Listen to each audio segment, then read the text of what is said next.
And thankful for here in the Commonwealth in Central Virginia and in Charlottesville.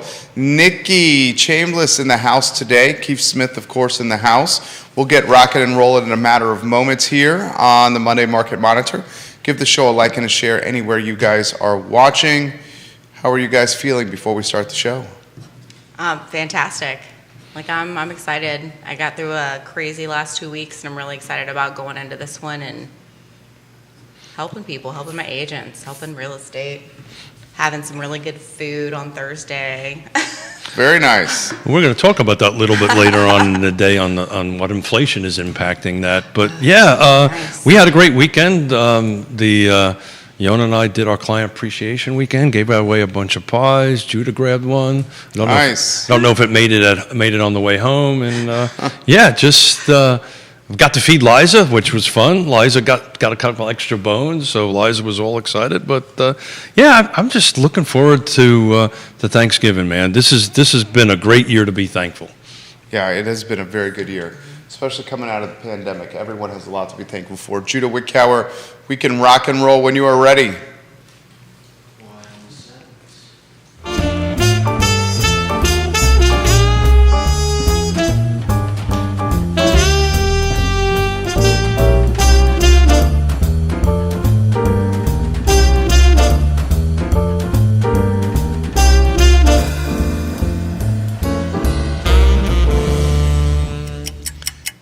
Good Monday morning, guys. My name is Jerry Miller, and welcome to the Monday Market Monitor. Of course, we're live in Charlottesville, the Commonwealth, country, and the world on the I Love Seville network. Literally, I have every social media platform known to mankind live in front of me as we stream to 15 Facebook pages, Twitter, Periscope, YouTube, Spotify, iTunes, Apple Podcasts, LinkedIn, Instagram, and more. So much to cover on today's program with Keith Smith, who you will see in a matter of moments, and Nikki Chambliss as well. The Monday of Thanksgiving, a short week for many. As we hurry to the end of the week, it's certainly important to be mindful of what we're grateful and thankful for. We are coming out of a pandemic never seen before by mankind, and folks, the future is bright, and it's certainly bright here in Charlottesville and Central Virginia. Judah Wickower is our director. Judah, if we can go to the studio camera, and of course we'll acknowledge Allied Property Management for being a part of the program, Segura Solar, Closure Title, and Yes Realty Partners, stewards of this community and stakeholders as well. Nikki and Keith on camera now. Good Monday morning, guys. How are you? I felt like singing E-I-E-I-O after you went through the list. Very nice. I was going to jump in, but I didn't want to. Thank you for not jumping in. I didn't want to. I'm learning. Good. When Jerry's talking, shut up. That's a good rule of thumb. That's a good rule of thumb. So, it's short week, Thanksgiving coming up. We all kind of want to talk a little bit about what we're thankful for, but I think we want to be a little thankful for a change in some of the numbers that are happening week over week. For those who watch the show on Monday on a regular basis, we know we kind of take a look at what happened last week within the Charlottesville Area Association of Realtors footprint, right? That's Charlottesville, Albemarle, Nelson, Greene, and Louisa County. And I'm happy to report we're kind of back on par. Last week, we were at 46 new homes that came on the market, but 91 went off. So that's a huge swing that way. This week, 82 came on. This is the last 7 days from 11/14 to 11/21, and 84 went pending. But what's really interesting is week over week, we nearly doubled the new on the market. So last week we had 46. Right, so that'd be the week from 11/7 to 11/14. We had 46 come on, and this week from 11/14 to 21, we had 82. So we all been talking about when was inventory going to start creeping up a little bit. That's a double. That's nearly double. So what do you think as a testament to that, Nikki? What do you think why that jumped up so much? So I'm really not sure, but I'm kind of holding my breath just a little bit. So what I really want to see is the numbers we bring next week, right? Because I'm is this just a one-off? What are we doing right now? But I really like it. I like that change. I like having more houses for my agents to be able to show to their buyers, right? So it's been a little bit up and down, a little bit of W, right? Mm-hmm. But we've been doing this for a while. I don't think I've ever seen that kind of number before. No, we have not seen that kind of jump. So that's why I'm like, ooh, I don't know the why right now, but I feel like between now and next week, we'll have a clearer picture as to the why. I think the why is associated with confidence in the market. 85-90% plus of Albemarle County has been vaccinated. And as vaccinations become more ubiquitous and across market, people have a sense of confidence to return to normalcy. And as we return to normalcy, people want to start selling their home. So I think there's a direct correlation with vax rates and confidence of listing homes, because you feel comfortable with people entering your crib, into your house, to put your house on the market. And just to put a little finer point to that, not necessarily about real estate, but our youngest daughter was supposed to fly in last night from Seattle, and I was supposed to pick her up in Washington last night at 10 o'clock, and she couldn't get on the plane and actually had to pivot because there were so many people flying into New York, and we're trying to figure out right now how to get her from New York back down here for Thanksgiving. Yeah. I'm getting my booster shot today. Kids that are 5 to 11, Albemarle County, over 30% have had at least one shot. So moms are feeling much more confident. Dads are feeling much more confident of having strangers walking through their homes. And if you have confidence in having strangers walk through your home, that you're going to have confident listing your house. We were talking off air before we went live, and I don't think we're going to have a winter season. I really don't think. I think we're just going, if these, like you say, next week would be, it's going to be an odd week, right? It's Thanksgiving week. But you know what? There are certain areas of the market that pick up because it's Thanksgiving week. There are a lot of people who have ties here, whether it's UVA or family or a combination of both, and they want to see homes when they're here visiting for Thanksgiving.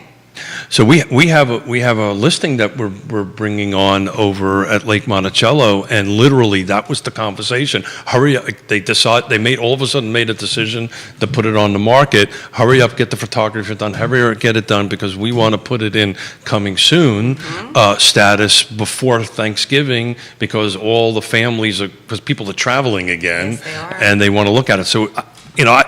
Who knows? I think next week and the week after is going to be, kind of tell if this trend is going in that right direction. But, we were talking about maybe spring being in January. I'm just thinking, I don't know. It just feels like the vibe out there that there isn't going to be this traditional winter slowdown. Are you seeing the same thing? I agree. I don't think there's really room for things to slow down. I think as long as there are houses to show, there are going to be buyers who want to see them, as long as they can get their, all-wheel drive vehicles to the house, right? But I think a lot of us are used to that in our area, and while the town overall tends to shut down for weather, I have not seen that my business shuts down for that. Oh, you're talking about the weather impact. I'm talking about the weather impact, but also because all those things are related, that's a thing that could slow it down, but I don't find it does. I think Jerry's coined of the digital curb appeal. Will help that very much so. Yes. Absolutely. And what better time to put your home on the market? There's very little inventory out there right now. So listing now just minimizes or diminishes the competition your house is going to face from a time on site online, from eyeballs on site. I mean, and you also have the aspect of families coming to visit your houses now. So with families in there, you're going to feel a little pinch, a little crunch, a little busyness, and be like, hey, maybe I do need a little extra space. Or maybe you are heading to your kids and you don't need the massive house anymore to host Thanksgiving because you're an empty nester, so you're looking to downsize. Stu Rifkin, welcome to the show. Hey. We're excited to see you at 12:30. Stu Rifkin to talk business brokerage on the I Love Seville show. Nicholas Erpy, hello and welcome to the program. I mean, I'm looking at the NAR data that was just released. Sales of previously owned homes in October rose by nearly 1 percentage point to a seasonally adjusted annualized rate of 6,340,000 units. That's according to NAR. Those stats released today. Thoughts on the data released by NAR, Keith? Yeah, so, I mean, again, it just goes back to what I'm saying is I just don't see this slowing down. I just see this kind of snowballing or rolling forward. And we're starting to see interest rates creep up. We've been talking to Scott Morris about that, and he's going to come in and talk a little bit more about this on future shows. But I don't really think it's going to slow it down. It would need to substantially get up there in rate. I mean, when I mean up there, like double where we currently are, I think to have some sort of impact. So, I don't really see, there's nothing on the horizon. It's not like the last time, right? The time of great unpleasantness. If everybody was honest with each other, we kind of all saw it happening and we all knew what was going on wasn't sustainable or right.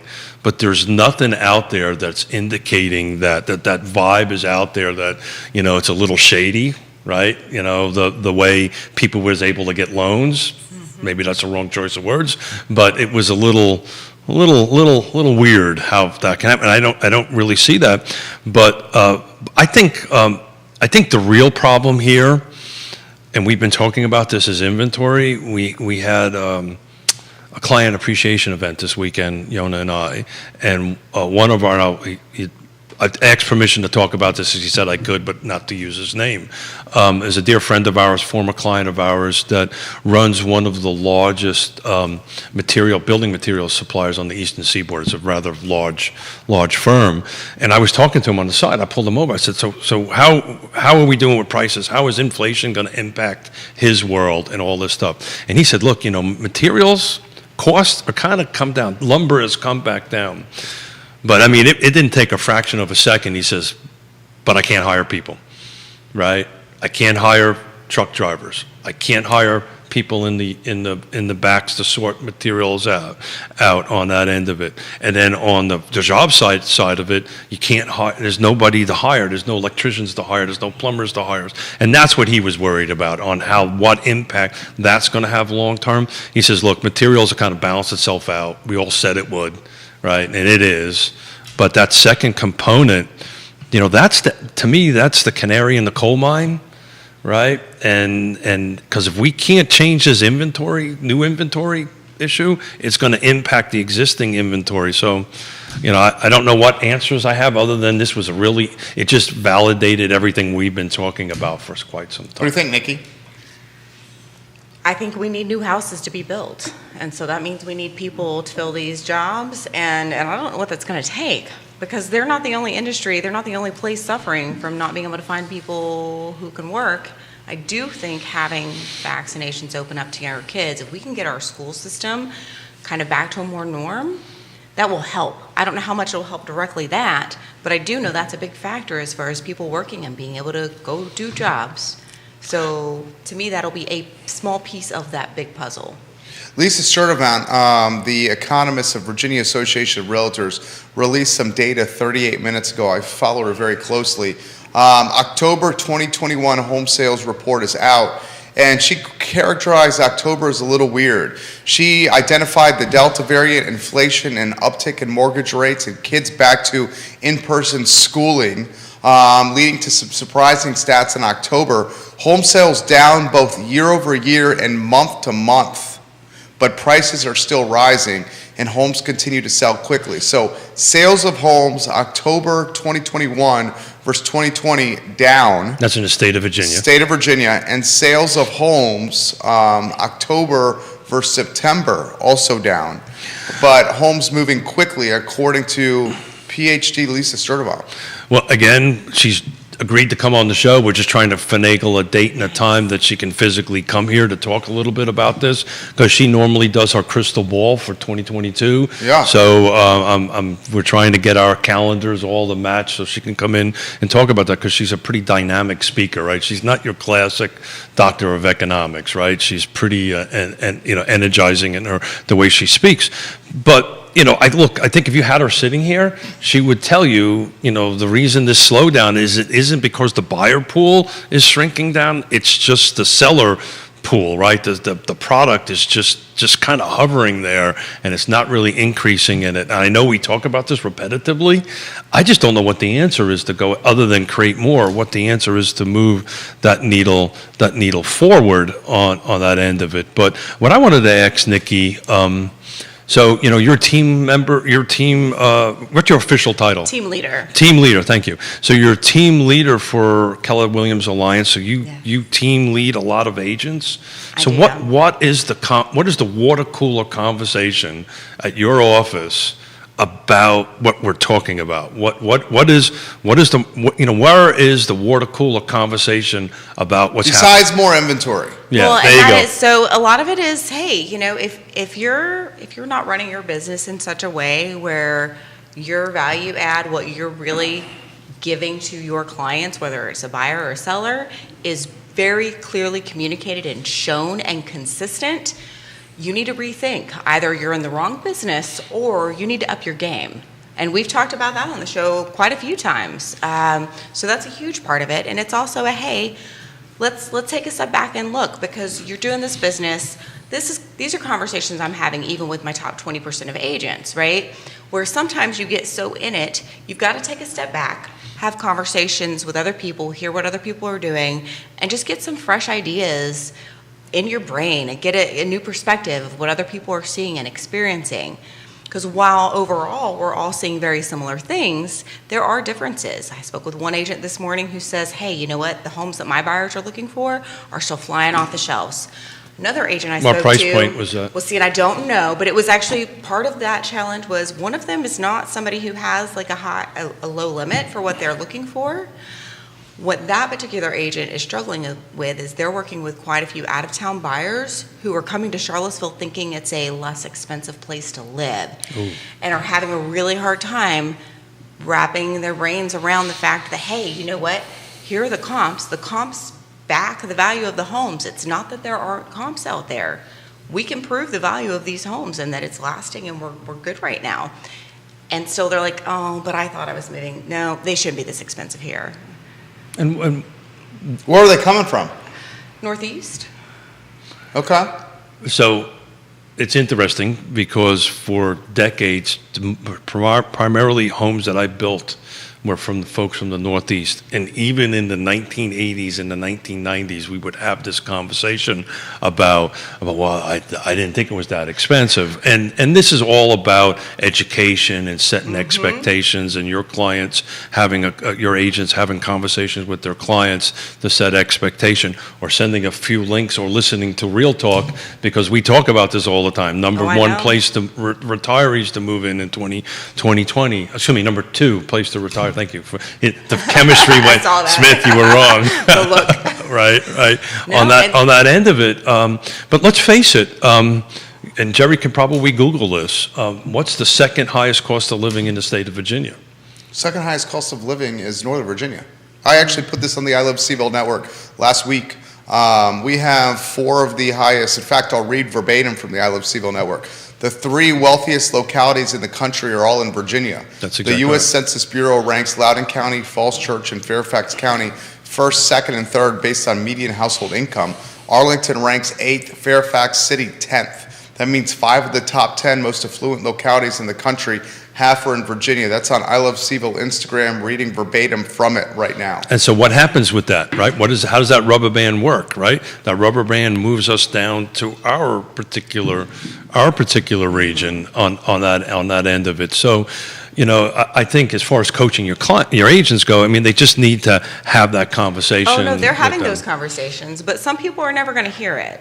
That's just the way that is. I find I've run into this similar thing with some local people where they're like, oh, but you know what? I can't believe that it's changed that much in the last 10 years. Some people are just never going to be able to hear it. Sure. But then on the other hand, I'm having other water cooler conversations where, some agents are like, what my clients that are looking are finding that some of those homes are lasting a little bit longer on the market. So they're seeing that's a different price point possibly. It's so people who aren't as urgently looking. Right? Right. So define a little bit longer on the market, because we got to put that in a bit of historical context. So the numbers that were thrown out there were like 10, 20, up to 40 days, which for right now, it's nothing. That's a long time on the market. Well, in the historical concept, it's nothing. It's nothing 40 days. historically, absolutely. And in fact, you can even make a legitimate argument that 40 days or under on market is not even a healthy or balanced market. I'm curious to see if the agents that you're leading, and Katie Pearl, we'll get to your comment here in a matter of moments, the agents that you're leading, Nikki, are they having the best year in the history of their company, of their business? It varies. Some Yeah. of them last year was better, some of them this year is better.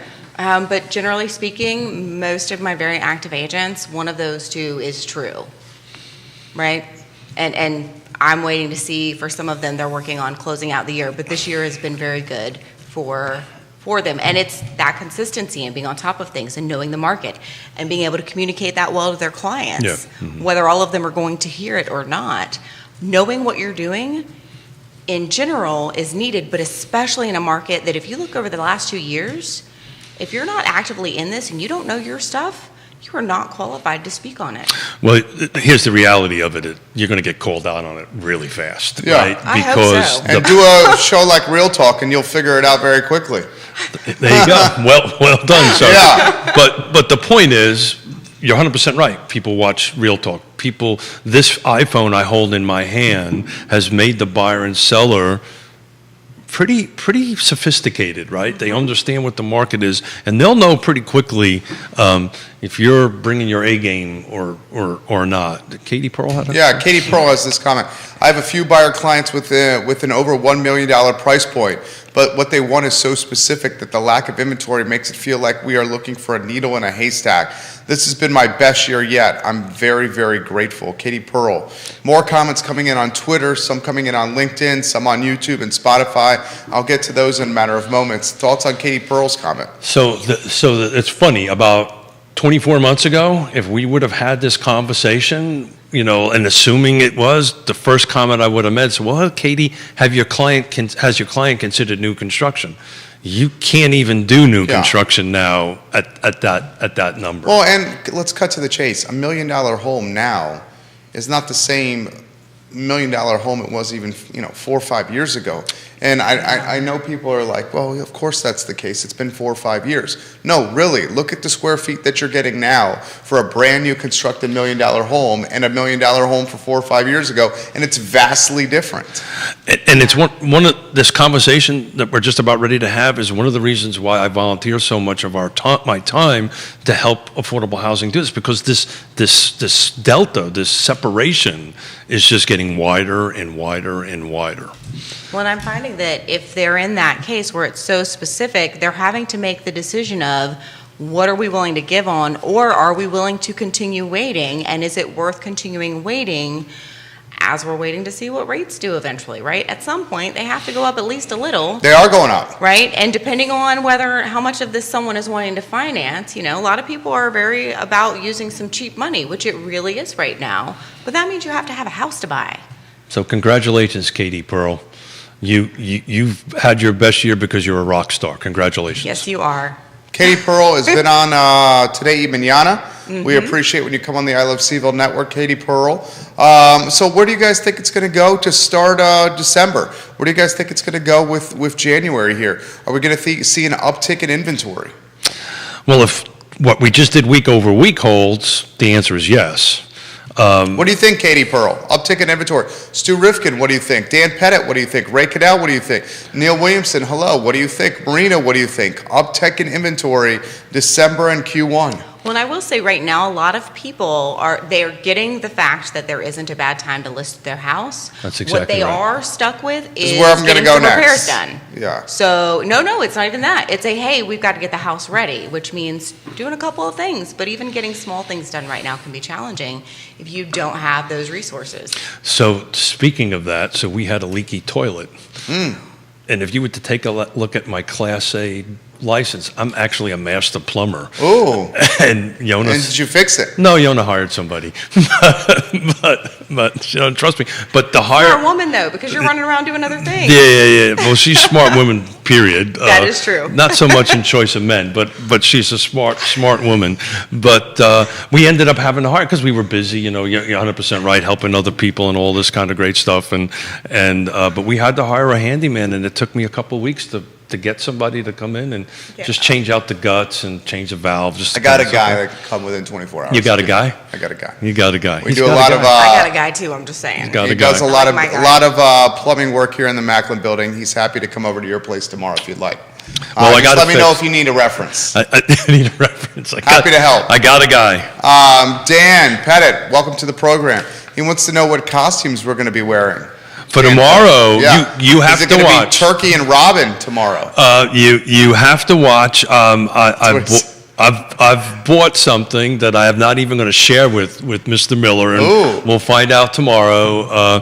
That I have a feeling half of the show tomorrow is going to be talking about the impacts on one of our things that are important to us. So we'll see how it goes tomorrow. I'm excited for tomorrow's program. Looks like we're in costume. It's going to be, maybe stump the turkeys kind of day. I don't know. We'll see. How about this question that's coming from Spencer? Where do we see the inventory specifically, area or geographically coming?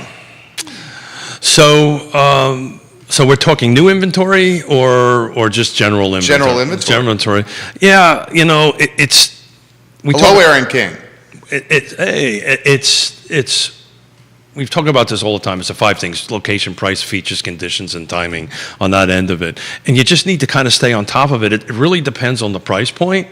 But every market, every region within our footprint is just really kind of stretched thin with inventory. So it really depends on what your client wants, what you want to buy on that. But if you're looking for first-time home buyer, that kind of thing, I mean, that's just getting harder and harder to find. And even $1 million is hard to find. So, to take a dive into an individual market is going to be really difficult at this point. What do you think, Nikki? Well, I'm just doing a real quick glance of the last three days, and it includes a little more than with the numbers we've been talking about. And I'm seeing Charlottesville, Wintergreen, Ruckersville, Palmyra, Standardsville, Charlottesville, Ruckersville, a little bit of Fredericksburg in there. So it's kind of everywhere. Oh, you've got a wider footprint than I do. Got it. Right. I'm just doing the very broad. Yeah. Got it. Yeah. Yeah, so look, here's the answer to the short answer to that. Reach out to a trusted advisor, right? Sit down and kind of take a dive into it and figure out where that fits. If you're in the market to buy, there's not a better time. We talk about this all the time. It's not a better time to do that. I think on the new construction side, you're going to see in the next 12 to 36 months some substantial increase in units. In Fulvana County, you're going to start seeing some units coming on the market. Where specifically? So around Lake Monticello, it's a little subdivision called Colonial Circle. They should be pushing dirt the beginning in January. There'll be 325 units there. 200 of them are single-family detached and townhomes. And then really exciting about that project is going to include 125 affordable apartment complex in that will range between 50 and 70% area median income for that. So that's a great. That'll be a great need out in that marketplace for it. And there's a couple other subdivisions on the books that are running through the planning process in the various counties around here. So if they're successful to go through, there is a potential for a bit of an uptick. The problem is, unless it's quote unquote shovel ready right now, it's going to be years down the road before we get that. It's not going to help us in the short term. So the one we just talked about, Colonial Circle, they probably won't have homes ready for purchase until middle 2023. Okay, so we can discount those. Well, the point is 2023. That's 18 months from now. There's 20 months from now. There's very few projects that are in the middle of developing right now. Ken Wooten says hi from Pensacola, Florida. Hey. Hi, Dad. Michael Lyle is giving you some props over there, Nikki Chambliss. Dan Pettit is acknowledging what we just talked about here. The new construction, the delivery times is way out from now. Yeah. And Pettit, and we love you, Dan, and we love that forehand, that backhand, is basically saying the new construction is going to have no impact on the market. Yeah. Well, it's not going to have any impact on the market at this current time, right? There's some small projects going on, or some projects that are trying to get in. I know Southern Development. I mean, just this. I mean, Neil was talking about this on Friday. Southern Development's doing a couple of projects they're trying to get in. They can't get building permits. So even if projects were ready to go vertical, on that end of it, you're three months out for building permits, a month out for CO. We have 2 new construction projects that we were supposed to close in December, which will not close in December because they can't get COs. Kevin Higgins, Nikki Chambliss, what's on that mine over there? Who, me? Now? Yeah. Right now? Yeah. Yeah, who, All me? the things. What are you talking about? All the things are always on my mind right now. But my brain's going from new construction to the affordable housing aspect to that time frame of waiting for things. So it is not really helping our people right now. And I think it's really great that they're there. So it might not be helping our market right now, but it will when it hits. It will help. Well, is it enough? Absolutely not. So I'm going to play devil's advocate a little bit for the sake of a talk show on this stuff, because I can speak from personal experience. You know, the market could change 3 years from now, right? The market could change for 3 years from now. And to what though? Higher interest rates, less buyer demand, impact on unemployment rates going up. So many things can change from a market standpoint in 18 or 24 months. And I've experienced it, personally experienced it. So it could happen, you know. So we're going to track Absolutely. these things. We're going to keep a Yes. close eye on them, which is what we do here. But short-term fixes, even the FLUM that was.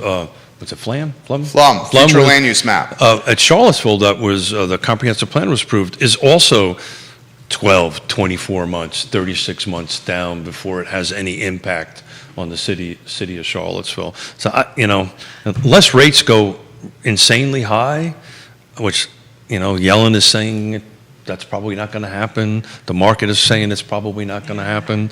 So we're going to be just having this conversation week over week. Absolutely. Well, and even with looking at a 3-year possible shift in market, whatever that shift is, we are still an area with a high demand for housing. Regardless of the market, is that not? So I was not in real estate through those years, right? What do we So call I them? hear What do we all call about- them? I was going to say it wrong, so I wasn't going to say Time it. of Keith. great Great unpleasantness. I was counting on you piping in with that. So it's funny you should bring that up. I ran a spreadsheet for 20 years, and what the appreciation was year over year, because I got nothing else to do, and this is fun, and I love to crunch numbers on that end of it. But I ran it for the last 20 years because it included this period of time of great unpleasantness in the middle. And to your point, our region, depending on specifically where you were at, it ranged anywhere between 3 to 5% average appreciation year over year if you held onto your home for 20 years. So to your point, we tend to be somewhat insulated here Yes. on that end of it. The Great Depression or Great Recession, real estate recession did impact us substantially here. The folks that had their homes lost and all that stuff can testify to that. Yes. On that end of it, I can personally testify to that.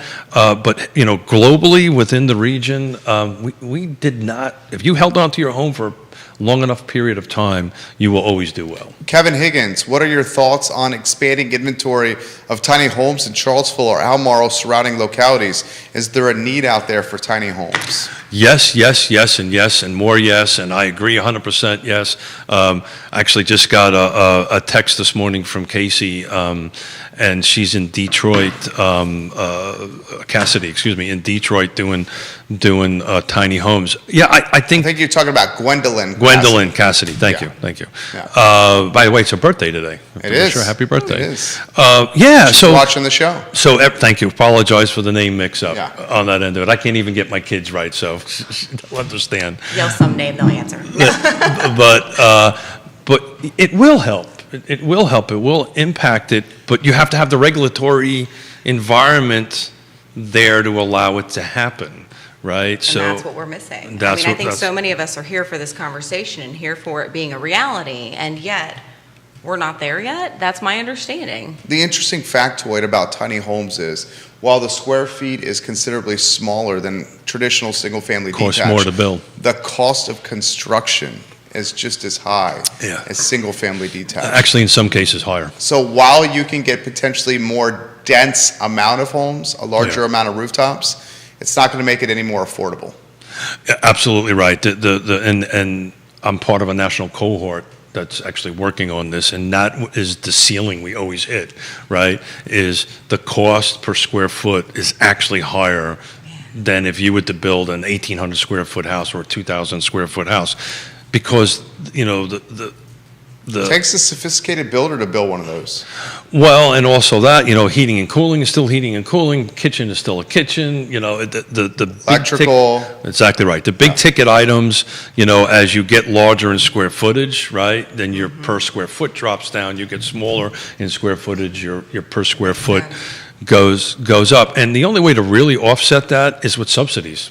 Right, with either state or federal or grant money or some way to offset that to make it a little bit more cost effective. But it's I had this conversation this weekend about doing the modulars for tiny homes and the conversation we had was we were in the Ix building, and it was, I own a couple of properties in Belmont, and let's put a small modular in the backyard. And I said, okay, well, how are you going to get it there, right? How are you going to get it to a backyard? How are you going to lift it over the top of the house? How are you going to relocate all the utilities, the overhead utilities, because the crane operator won't lift it over that? How are you going to do all that? And when you factor in all those costs, and we penciled it out on the back of a napkin, he said, well, I'm just going to stick frame them.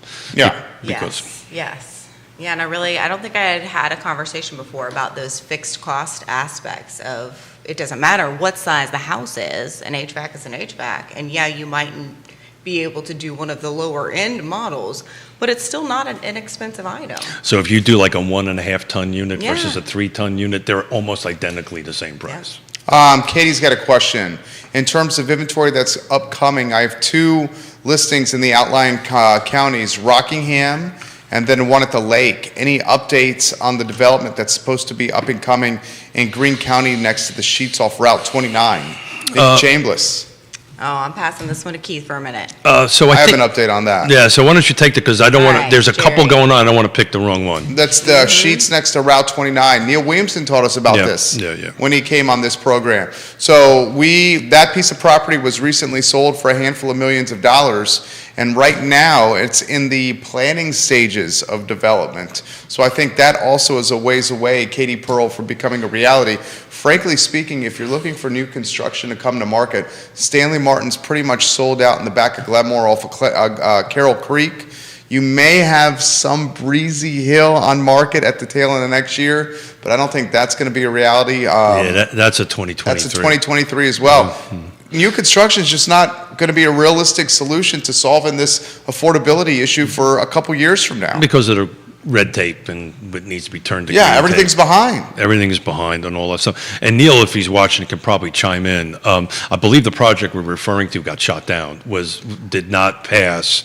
There was so. that or a different project. I think that's a different one that was got a different shut down. project. That's the Yeah. reason I didn't want to shout out. I wanted Yeah. to make sure we got the right project. Yeah. But the point was, a project in Greene County did not make it past the Board of Supervisors on that end of it. So what's going to have to happen is now either it's going to end up going by right, which means less density, and I don't know the project specifically, as far as the details of the density count on that end of it, or, so most folks don't know, if you get shut down for a year, you can't bring the same project back for a year. Right. That's a huge deal. Oh, wow. And so that means you have to retool everything.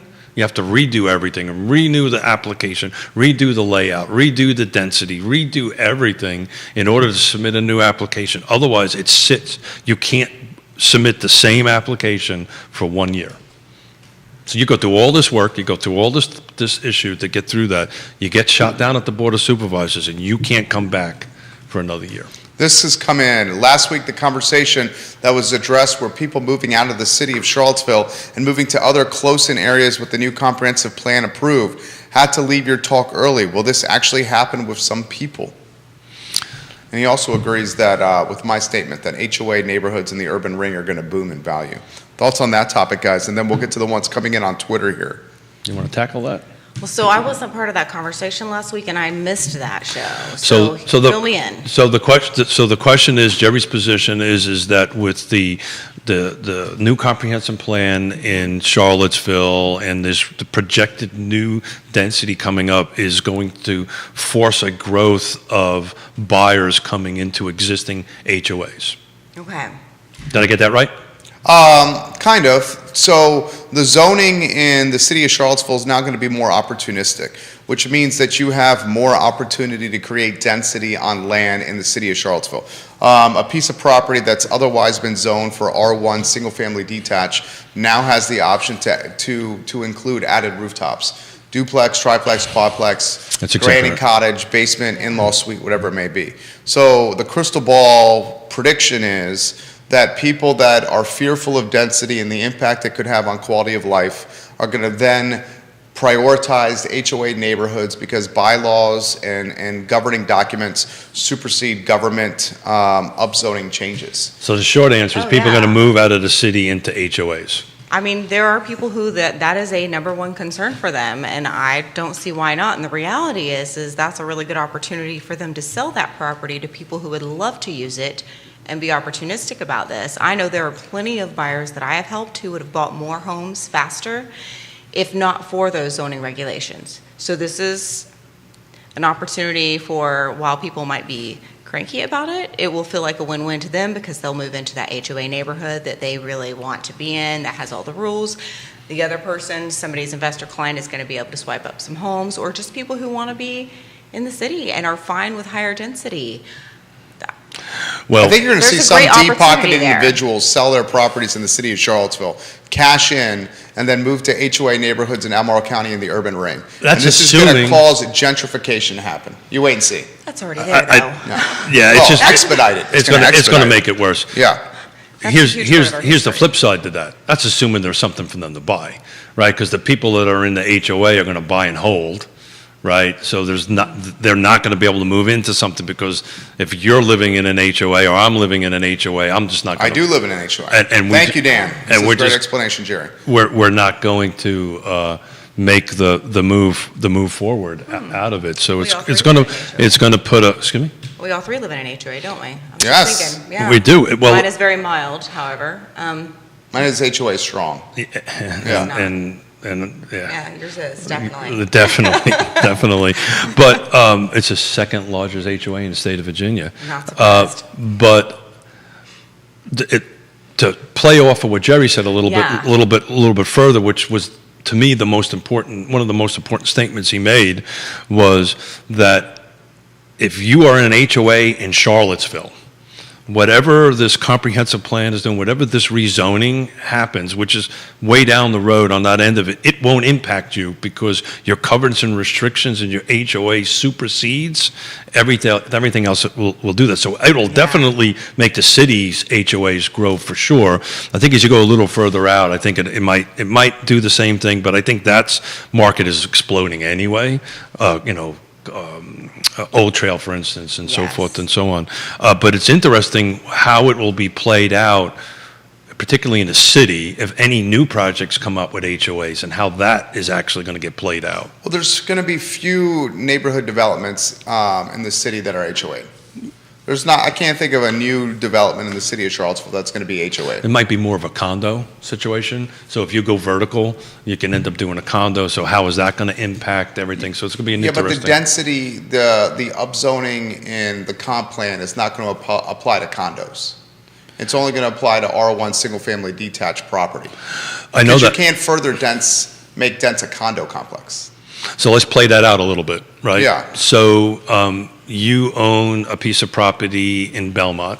Okay. And first of all, there's so much work that has to get done. We don't know what the rules, we don't know what the regulations, we don't know what the height restrictions are going to be. We don't know if the parking requirement's going to be. There's going to be a ton of this work. So let's play a scenario that it's all been worked out. I can see a reality here where you would have what these mid-rise or low-rise units, like six units going up or 4 units going vertical. So then they would be condos. You would do one unit over the other. Well, otherwise, how are you going to fit them on the parcel? I think that, and time will tell, but I don't think that there's going to be considerable height restrictions in play to maintain neighborhood character here. You're not going to allow. There will be height restrictions. That's what I'm saying. Yeah. They're I don't not going disagree. to allow a property to tower over another one.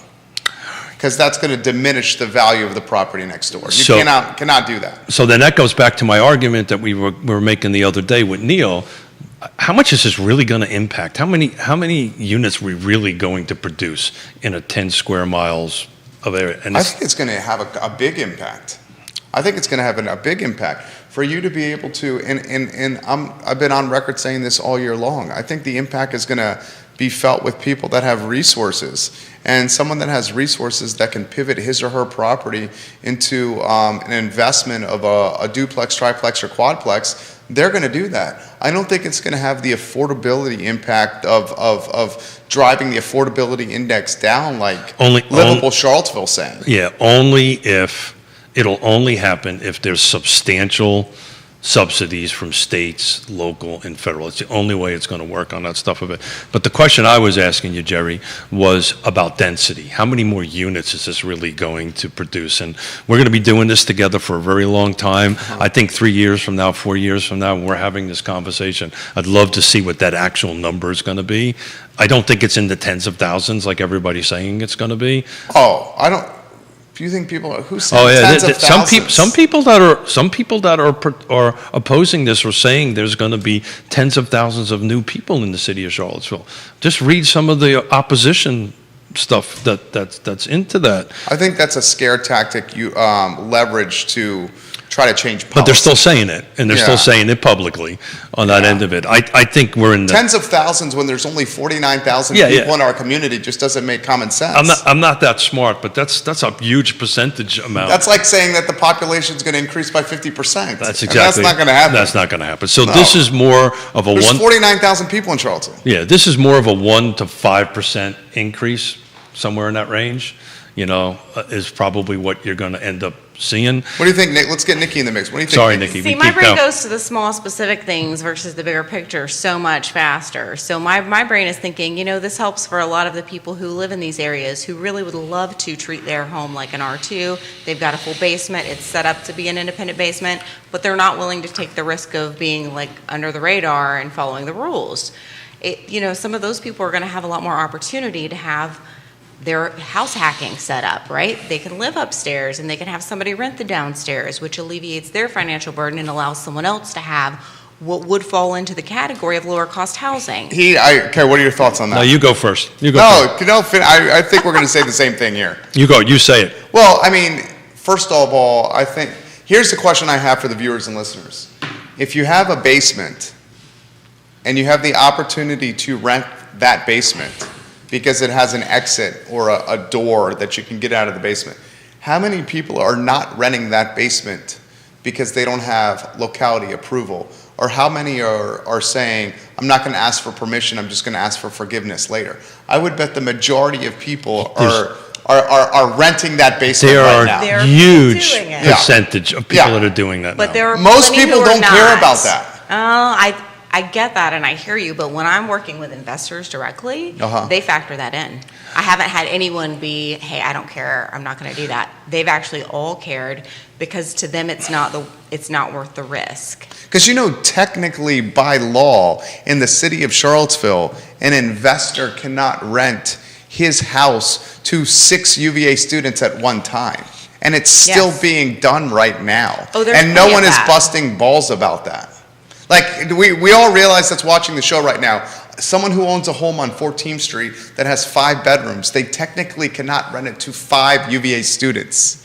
But that's being done.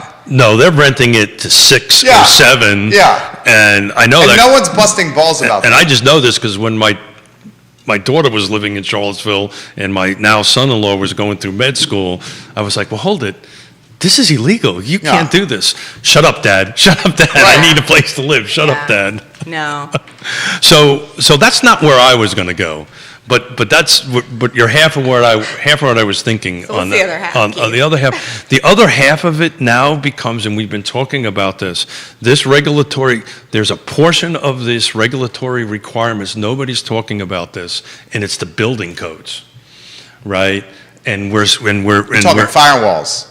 We're not only talking firewalls. If you're going to go down in the basement, you have to have a certain headroom. You have to have formal fire egresses, 2 forms of egress on the end of it. That's just from the building code and the fire code perspective on that kind of stuff. And that's not talking about, do I have to put parking on site? Do I not need to put parking on site? But just from the building code perspective, this is why people just do it, right? Yeah. And they don't go ahead and do this. You have to have 7-foot clearance minimum. A lot of these basements don't have 7-foot clearance. They have 6'8" clearance, and then by the time you frame things down and build, I'm getting geeked out here. Well, how It about the just people doesn't- how about the people marketing something on Craigslist that are calling it a bedroom and it doesn't have a closet or a window, and they're renting them out, and they're saying it's a bedroom.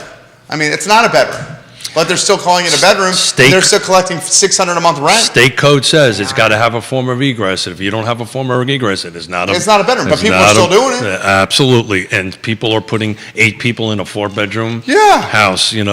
So here's the follow-up question to that. So one of the good things about all this, right? Good things from that with the conversation we're having right now, is now there's going to be the force of law. Right now, it's kind of haphazard. It's gray area. It's gray area. So it's going to be a force of law. And how do you, Jerry knows this, how do you enforce building codes and how do you enforce zoning codes? How does that get enforced? Yeah, I'm not really sure. Jerry knows. Jerry Tell 'em. knows. When I do like this it's mismatching. if I go ahead and put a thing in my basement and it's illegal and you're my next door neighbor, The neighbor calls. the neighbor calls. It's like neighborhood watch. Because what's going to happen is Additional parking. all of a Traffic. sudden, all of a sudden, you're going to be pissed, and you're going to pick up and drop. What is it? The Yeah. cost of? Is it a quarter now? What's that? A dime? You just go drop a dime. That's the '60s and the '70s. Drop a dime. Still drop a dime. Drop That a still dime. works. Drop a dime. Paul drop a dime? MacArthur Avenue has a comment. I think there will be more investors that will add basement apartments than homeowners will that decide to do it. And that's to Nikki's point right there. I think this additional opportunistic zoning, I've been on record saying this all year, is going to benefit people with money way more than it's going to benefit people that are living on the market. But let's play this out a little bit more. So the investor isn't going to cross lines. The investor isn't going to, hey, let me throw this in there and see how it goes. And they won't do it because they're going to run the risk of losing their license. And they have. Do you know how many investors were running illegal Airbnbs? Oh, So many. Yeah. So off the charts. Right. But they're cracking down on that. So what's probably going to end They are cracking down. So what's going to end up happening in here is through this process, guess what the city's going to start building?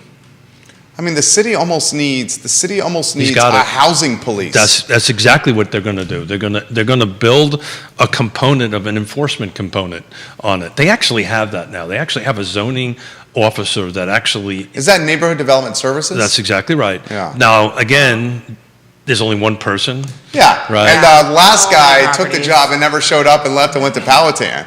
Now the new person is on the job for a New York minute right now.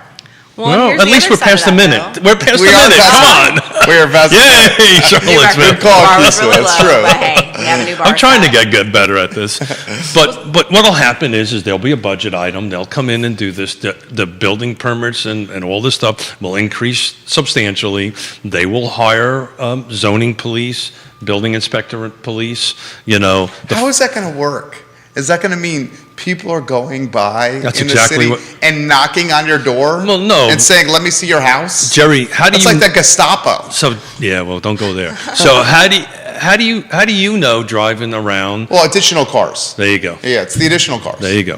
It And that's doesn't how take you know Airbnb. It does not take a lot. Well, what about the other part of that conversation for people who have their properties managed and are not self-managing and they're managed by companies who are run by realtors? Well, Ally Property Management, for instance, they're Partner of the show. Partner of Well the done. show. Very well done. So- but what are so their they- standards for what they accept? Do they double check to see if these I properties guarantee they're you they managing? do. I guarantee you they do. I don't know if all of them do. I guarantee you Ally does. And I know that one that I had previous experience with, my time there, during that time, they learned about those things because I was looking up zoning for things and I was like, hey, I don't think these things match. And they were like, oh, maybe this is something we need to take into consideration. Just what this conversation we're having about these multiple situations, right? And this is not just this beautiful or pretty colored plan. There's so many pieces after that to do it, and how is it enforced, and how do we? All these conversations have yet to be had, and it's going to take a long time to go through these conversations to get there. But ultimately, it's going to be next door neighbor dropping a dime, right? hey, is this legal? I see them working on a basement down there, renovating a basement. Do they have a building permit? Well, to Paul's point, and Paul makes a really good point here. He says, where I lived in Florida, the code enforcement would knock on your door if they saw the construction debris in your trash. That's exactly right. The first thing they would do is look for a building permit posted. If a building permit isn't posted, then they'll knock on your door. And if you don't answer the door, the sheriff will come, the city PD will come and knock on your door. That's the force of law. Well, just to throw in an element of goodwill here, also, if you see weird things with your neighbor, maybe knock on their door and just say, hey, did you know about this? Because maybe they don't care, but maybe they just don't know, because I feel like there are a lot of those factors where people don't know and they do things because they just go do the things. Well, Just Nikki, thank you for doing that. I know it's not always going to work, but thank you for doing that. We kind of got off of it, but people are pretty awesome, right? and we're about ready to celebrate Thanksgiving, we are. right? And look, if you think something isn't right, you should go knock on your door and say, hey, to me, it's just the nosy neighbors, right? I put a new roof on my house, and everybody in my neighborhood is like, hey, are you moving? Hey, are you moving? And they go, no, we're just putting a new roof on the house. Lisa Herndon, welcome to the show. Lisa Herndon is a rock star. Good morning. Yes, she is. How about this from Dan? We need to tell the truth about renting in the correct way. Unfortunately, this is the world we live in, that a lot of people will do what they want to do. That's 100% true. So I have Suzanne coming on the show next tomorrow. No, she's coming on the show with Ally Property. Oh, that's Suzanne. In the beginning of December, and we're going to talk literally that topic on how to properly go through the renting process. So thank you for bringing that up. So from Evan, Evan Hansen, we like when you watch the program, Evan Hansen. A lot of those non-conforming users were previously modified. There are plenty of people unwilling to invest in the capital required to make a new non-legal dwelling place. That's the Nikki statement. So very interesting statement. Non-conforming use. This is a zoning speak. All of UVA housing is off grounds as non-conforming. Drive down anywhere off UVA grounds, and it's all non-conforming. That's exactly right. Explain the rule. Yeah, so what basically non-conforming is exactly what the word means. They are not conforming with zoning ordinance and stuff like that. And there are ways to kind of manipulate the system. The biggest landlords in the city of Charlottesville own these properties around UVA grounds. Yeah. Literally, they do. So again, this is all about what's about ready to happen next. This is all about that. It's all to say, okay, if you're non-conforming, how does this work? Somebody has to think this process through. And this is what this whole next step's about. That's why I'm telling you, this is going to take forever to get through, because somebody's going to raise their hand, Jerry Miller, Keith Smith, Nikki Chambliss, and say, whoa, hold it, time out. So how are you going to deal with all the non-conforming use now? You've now said it's allowable. You've now said it happens. Now I have this apartment in a basement that's been there for 6 million years that is illegal, doesn't meet the building codes, doesn't meet the fire safety. So what are you going to do now, Coach? How are you going to deal with that? And all that's got to get baked into this discussion that's about ready to happen. So I don't mean to be a Debbie Downer about it, but this is going to take some time, and there's some really high-level stuff that folks need to work their way through. One time, Albemarle County Board of Supervisors candidate Earl Smith, hey, Earl. who's got the voice of a songbird, the voice of an angel, you do, Earl Smith, says this: there's probably multi-billion dollars in property or more in the city of Charlottesville that is non-conforming. I would agree with that. I would 100% agree with that, Earl Smith. And Earl Smith on Nikki's page says hi to Evan on another Facebook page. And Earl Smith says, it's no one's business if I'm remodeling my house. Mind your own damn business. Earl Smith. Can't you see Earl saying that? Oh, I can hear him saying that, just so you know. Yep. I love you, Earl Smith. So note to everybody, don't knock on Earl's job. As Lisa Herndon loves what she's hearing right now. I mean, don't you think it's probably north of $1 billion in the city of Charlottesville that's not conforming? I mean, it's hard to say. Yeah, I mean, that's around UVA? It's a lot. I wouldn't throw a number to it, but I mean, how much is non-conforming in that apartment complex on West Main? Oh, which one? Right? That's what I'm saying. Which one? Let's just maybe Well, go it with most depends. of them. Are we talking about like the flats and stuff like that?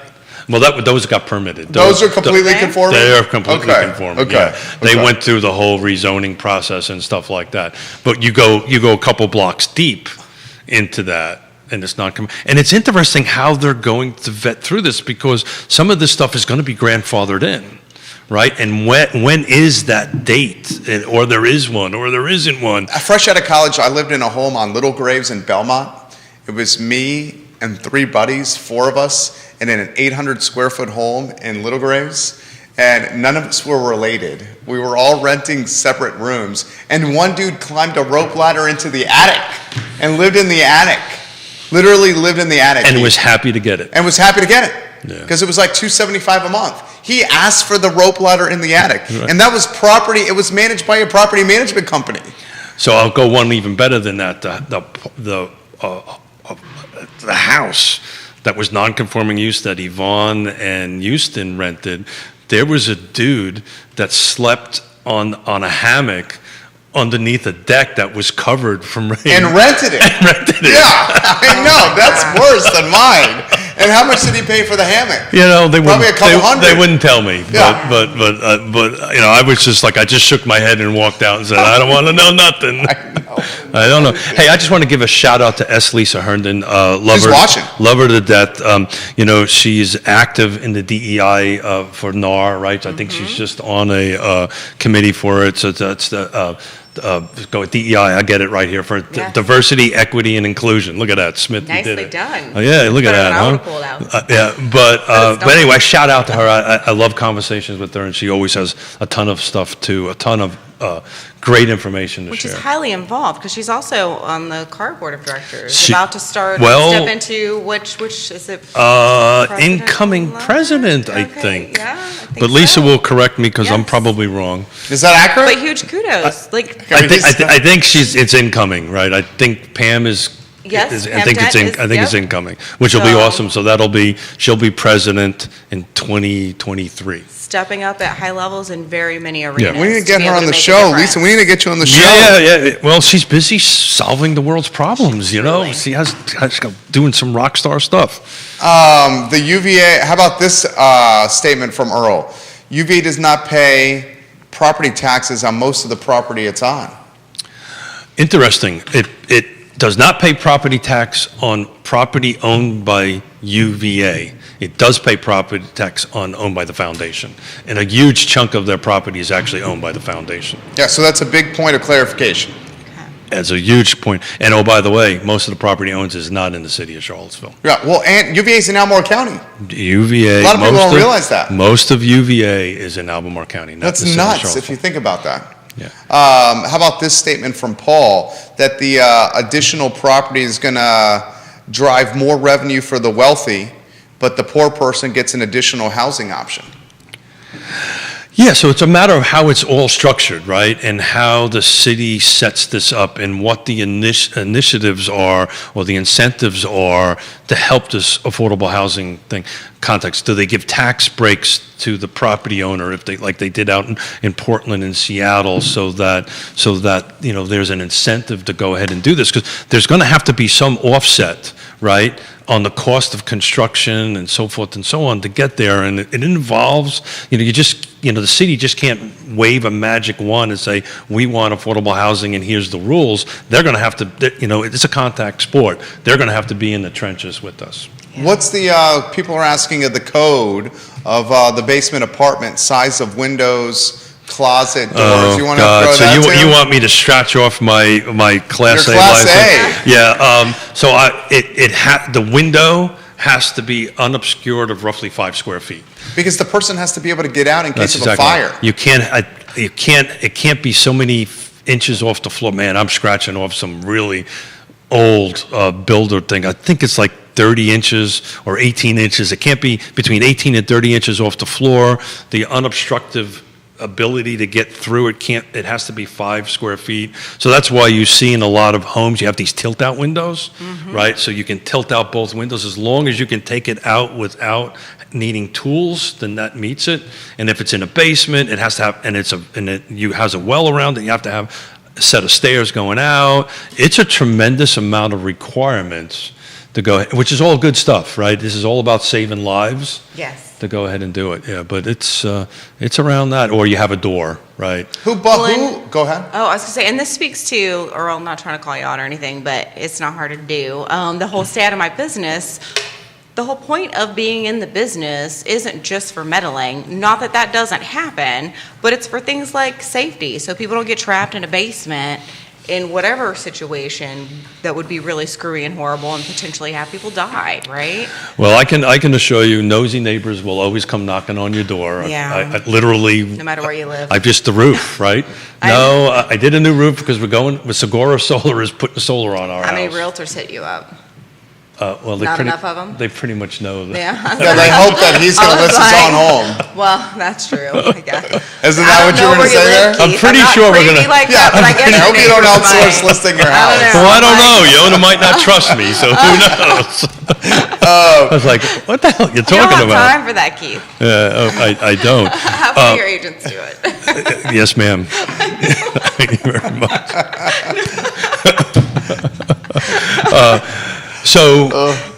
Any other great questions on the field? Yes. How do you enforce some of these estate or farm properties where there's not cars that are congesting a road or neighbors to see?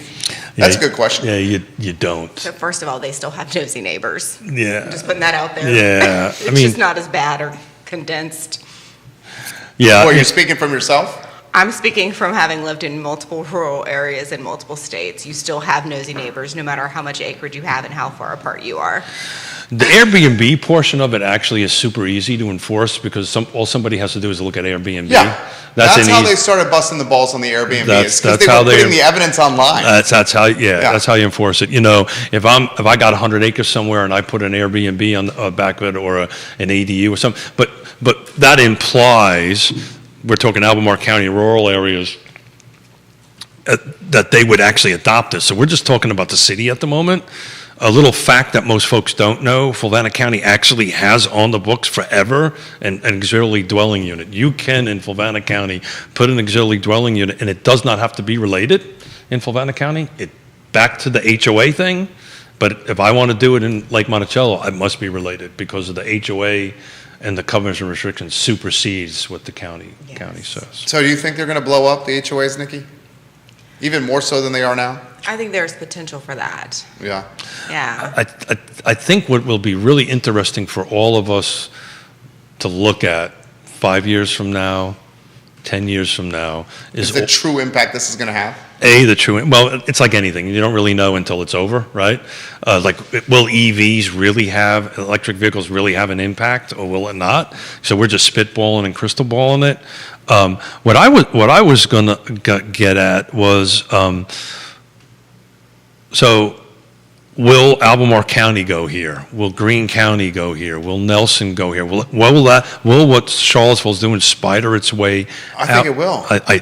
That was really a rhetorical question because I think it will. Because there's huge real estate tax advantages of doing this for the municipality. Exactly right.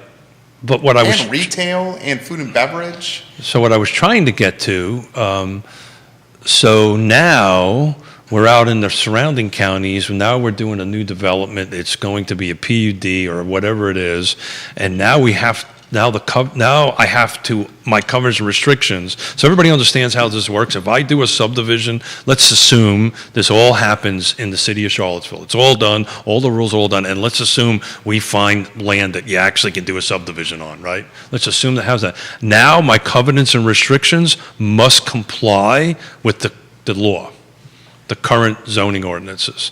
And there's a process that goes through that because the county or the city attorney approves these covenants and restrictions, approves these HOAs before it gets recorded. Now, if it's recorded and they change the rules, the old whatever the HOA wants to do applies. So what I was going to try to get at, I'm really interested to see how the rest of the counties do in the future That's subdivision. a really good topic right there. Will future HOA neighborhoods allow this opportunistic zoning within the neighborhood? So here's even a better part of it. So I'm going to develop something in Albemarle County, and you and I are betting that it's going to happen in Albemarle County. Do Yeah. I now write my ordinances Right now. to what I think it's going to be? And that's the conversation one has. Or to take it a step further, if you're doing a neighborhood in Albemarle County and you think that there's value proposition in doing bylaws and HOA regulations that are opposed to this opportunistic zoning, do you go ahead and get those bylaws in place as quickly as possible So before before the we- jurisdiction does that? So before we get into trouble, we can't write covenants and restrictions that supersede sitting ordinances. Unless it's done before the jurisdiction puts them in play. No, we can't do that because the county is going to review it and say, no, you do not match the current thing. But what you can write in the covenants and restrictions, a quicker path to actually happening. So what I'm getting at, most covenants are, I'm sorry, I'm getting on a. No, this is No, great. fine. I love this. Yes. I love this. Most covenants and restrictions require a two-thirds majority to change something. You and I can get together and do a subdivision and say, you know what, it's just a simple majority. Now, Nikki might talk to me that I'm buying and we're reviewing the HOA and might say, you need to understand if we have 4,500 people or 100 people and it only takes us one vote, then the covenants and restrictions can change. Those are things we can do, but what we can't do is we can't increase density that isn't allowed at the time. Let me ask you this. Can you do That make this? sense? Yeah, that makes sense. Yeah, Can you do this? Let's say Albemarle County approves the same upzoning or opportunistic zoning that the city of Charlottesville is going to do. Got it. That's the first hypothetical. So are we creating a comprehensive plan or actual zoning? Actual zoning. Got it. So a step beyond comprehensive plan. Got it. Okay. So let's say Albemarle County is beyond the comprehensive plan and it's a fact that you can do this. Yep. Can a new neighborhood then come to market that's HOA and do bylaws and regulations that are opposing the opportunistic zoning of Albemarle County? No. They would have to follow suit. They would have to match. They would have to be a minimum of that. They can exceed it, right? From a density standpoint. Whatever it is, they can. It doesn't matter. Dude. So in that scenario, do you understand what the ridiculous value would be Sure. of the neighborhoods that have zoning that is Yeah. I'm not disagreeing with any. pre-opportunistic zoning? I don't like Those the word. I neighborhoods- don't like the word opportunistic, but that. But it's very applicable. I will let you use that word. Of executive producer allow you. to Okay, use that thank you, word. executive producer. Use that word.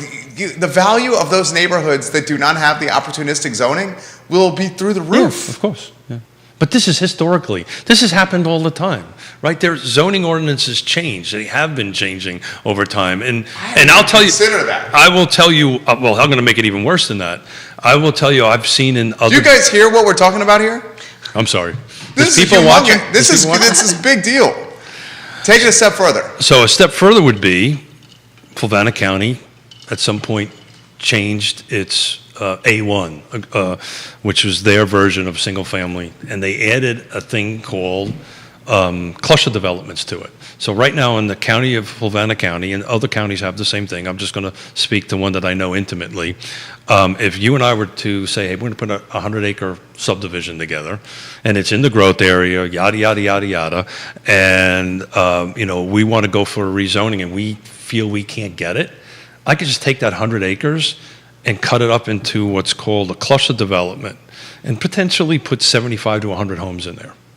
Nobody's got to ask. I got to have water and sewer. There's all these kind of different things that I have to have on that end of it, but that's what could happen right now. And the reason I brought that up was before Fluvanna County inked it, everybody went out and subdivided a bunch of land into 2-acre, because what they did is they eliminated this 2-acre subdivision in Fluvanna County. Basically, if you had this 100-acre lot, we could only divide it 4 times. And so what happened, it used to be that you could take this 100-acre lot and subdivide it into 52-acre lots, right? And so what happened was once this was on the pipeline, once this got past planning commission, once this was going, everybody started slapping in site plans on projects, cutting them up into these 2-acre lots, because once you got in the system, You were going by the old rules. Right. Not the new rules. Yeah. So they fast-tracked it.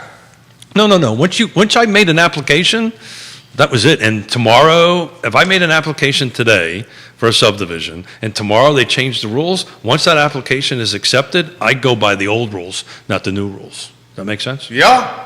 What are I'm you sorry. thinking over there, Did Chase? I wonk out a little bit? too No. much? No, you're good. You're good. You totally geeked out in your jam, and that's No, awesome. it's just- I it's just don't just- have much to add to this just been here, conversation. done this. And I think we're good. Yeah. I want to get to Thanksgiving. Okay. Well, I mean. But let's see what the feed says. Well, I mean, how about this from the Yeah. feed, that HOAs, okay, this one specifically, most covenants and restrictions in some divisions need updates in our area, in particular Albemarle. Your thoughts on that? I'm gonna try that again. Most covenants and restrictions in subdivisions need updates in our area. Okay, so the question I would ask back is, how do you update them? And I would take it a step further.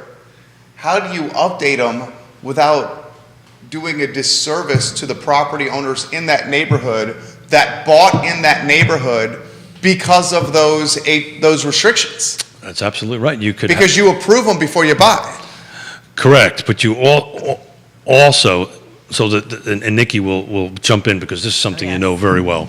You know, again, it's this, if you're going to go into an HOA, you have now 7 days, if I remember correctly, to review them. It used to be 3 days. And they do this on purpose because, jump in, why do I as a buyer get to approve the HOAs before I close? I have 7 days to do that. Well, you need to make sure you're good with everything in there. But part of that knowledge and that conversation, I feel like I'm totally going to go off track from where you wanted me to go, is that you also understand that they might change in the future. That's exactly the reason I'm saying I was. we're on the same. But You for them know. to change, you need a lion's share of people in the community to and if do that it. happens, you've signed up for that. Yeah. This is what you are agreeing to, is to allowing a whole bunch of other people potentially make decisions for you. And a perfect example of this, and you know this intimately, is Lake Monticello. Did you see the story in the newspaper about potentially going to rent a cop away from Lake Monticello Police Service? That's not going to happen. Look, I've been living there since '87. You can't get 100 people to do one thing, let alone a 4,300 rooftop community. That conversation has been going on for 30 plus years. But this isn't it the first time in a while that you guys are running out of money for the police service? It's been consistent. Okay. It happens, but it's important. So, Lake Monticello, most HOAs, you can't raise the dues without a substantial, without 2/3 majority vote of 4,500 people. Period. Which is a huge amount. They're not going to decide that Thanksgiving is coming on Thursday. Nevertheless, vote on something like that. Oops, was that too sarcastic? No. I thought it was great. That was- Personally, yeah, I I'm loved here it. for this, Keith. But that's why it's so important, because they can change them. The other thing that they can do special assessments, right? Yeah. They can come in and say, okay, we're now doing a special assessment, and it has to be very specific on what it's going to do. And we've recently done that at the lake because our pool needed to be redone, all this stuff. So they could conceivably say, you know what, we're doing a special assessment, one-time assessment of X dollars, everybody's got to pay X dollars, and we just fully funded the police department. Going from a full service police department to a rent-a-cop model would do a disservice to the neighborhood. So that whole particular subject is mirrored in a bunch of issues that's going back from the 1960s, when the judge gave police powers to Lake Monticello. And I can tell you from firsthand experience, when I first moved there in 1987, the only full-time police officer in Fluvanna County that was available was Lake Monticello. Because what happened was the sheriff at the time, and this is 1987, 88, so the sheriff stopped serving the county at midnight. State cops stopped serving the county at midnight. So back in the day, Lake Monticello would respond to domestic disputes and all this stuff in Fluvanna County. And the only reason I know that is I was a cop on Lake Monticello back in 87 and 88, and I used to respond out in the county. So we got I didn't know you were a cop. Yeah, well, I got out of the Marine Corps, and I was doing whatever I could do to get a job. I had a federal police license. When I did what I did in the service, and so I was working midnight shifts there. I was putting roofs on during the day. I was doing whatever I could do to raise money, but I was the only police officer on duty after midnight back in '88 and '89. I learned. I've been spending a lot of time with you for what? How long? I keep a little 4 bit. years. I keep a couple of cigarettes. There's a story. There's a story behind that why I quit, but I'm not so sure I want to tell it. I don't need to tell it. I can only imagine. It involved a domestic dispute, and nobody else but me and a shotgun, and I fixed it. So, Good Lord. So. What's your take on the rent-a-cop versus the police force? Yeah, so it's not going to happen. I find it hard to believe that it's going to happen unless the state pulls the certification, and I just don't see it happening. I may be wrong though. I don't think it's going to happen either. 11:36. Nikki Chambliss. Any final words for you? Oh, geez. Well, were you going to talk about Turkey Day at all? Yeah, you can kick it off, then we'll jump me? in. I'm kicking it off? Now I'm hungry, y'all. We waited so long to talk about Thanksgiving, and now all I can think about is all this food I'm about to eat. So tomorrow, Jerry and I are going to wear some special hats. Ooh. So excited. And we're going to have a lot of fun. We're going to bring in Millie from Blue Ridge Area Food Bank for about 15 minutes to talk about food insecurity, about Hunger Heroes. I've asked Judah to drop a couple of links in that Yona and I are doing a little bit of a campaign, a Hunger Heroes campaign, and we're gonna do a 1-to-1 match up to $1,000. So we're going to kind of promote that a little bit tomorrow, see if we can raise $1,000 on air. And anybody else wants to help us now, they go ahead and jump into that. It's important because Jerry gave me this idea. And the reason why Jerry gave me this idea is I was watching what the cost of Thanksgiving meal is going forward. And over a 36-year survey that I'm just looking at right now, it's up 14%. It's the highest it's been in 36 years. So, folks are food insecure, they need help. We're always about trying to give them back, and that's what we want to do, and we want to help folks have a warm meal in their stomach. But everybody knows, if we can raise $2,000, that puts 8,000 meals on people's tables. That's substantial. Wonderful. Yeah, that is wonderful. Absolutely. But we'll match it 1-to-1 up to 1,000. So Nikki, kick in. I will. Nikki Chambliss is awesome. She joins us on the Monday Market Monitor. Keith Smith, always awesome. Tomorrow at 10:15, we're back with Real Talk with the Blue Ridge Food Bank. Yep, for about 15 minutes. For about 15 minutes. And then we're going to have fun. Thanksgiving costumes tomorrow as well. So J-Dubs, you got the details for tomorrow's show. The show is presented by Yes Realty Partners. It's powered by Segura Solar. The distinguished gentleman has Segura Solar on his roof. Oh, not yet. It's on the way. On the way. Closure, Title, and Settlement Company, Ally Property Management, Keller Williams Alliance, also a part of the Monday Market Monitor. We very much enjoy connecting with you guys through this platform. Job well done, you two. And for you, Thank you. I can tell you right now, I'm thankful for the 3 days a week we spend together. Same. I agree. And I Love Seville show, guys, is up in 50 minutes. Thank you kindly for joining us on Real Talk. We'll touch base with you really soon. You guys have a good Monday. Take care. Very nicely done. Thank you, guys. This was great.